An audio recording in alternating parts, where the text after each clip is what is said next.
you, the Abrahamic people, have always been my failed son in whom I'm not well pleased. This is my son in whom I am well pleased. And so God is announcing, together with the Spirit's own witness, that this is the one who is the true Israel, seed of Abraham, seed of David, son of God. And now Jesus is driven out into the wilderness in the power and leading and provision of the Spirit for his own testing, to undergo in himself the testing that Israel had experienced in the wilderness after they'd been delivered from Egypt.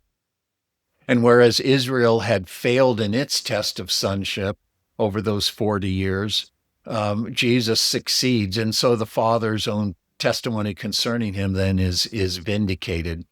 So all of this becomes crucial to, again, framing how we need to understand the person and the work of Jesus. Now, as he goes out and starts proclaiming the gospel of the kingdom and teaching in the synagogues and healing people of diseases and doing all of these things, that's the context in which we need to understand that manifesting of the kingdom through his words and his works and all of that. So that's kind of why we've emphasized that so much, and why the gospel writers even emphasize it as the point of introducing now Jesus beginning to go around out through, particularly Galilee in the north initially, in the synagogues and in the villages, and teaching and preaching.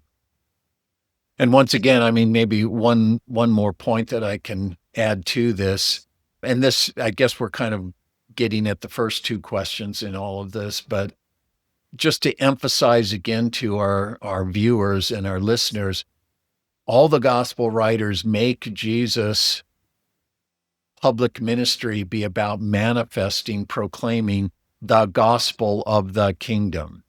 And this is something that, again, in our time, our generation, and I think for at least many generations before us, we've turned this idea of gospel into a salvation formula, personal salvation formula. This is how you get saved.